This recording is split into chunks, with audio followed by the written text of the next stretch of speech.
How to change currency on Depop. Hi everyone, welcome back to Wake&Tech, and in this video we are going to learn how you can easily change your default currency in the Depop app, which is super easy. To change your currency on Depop, you need to open up the Depop application on your smartphone or tablets, and then once you are logged into your account, go ahead and tap on My Depop at the bottom right corner. You'll then open up this page where you need to click on the gear button at the top right corner, and this will open up Settings.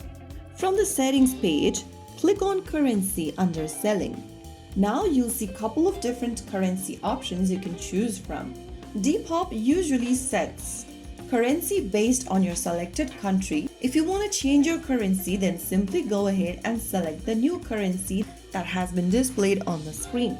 Select your currency you want to change to, and then the currency will be updated on Depop account.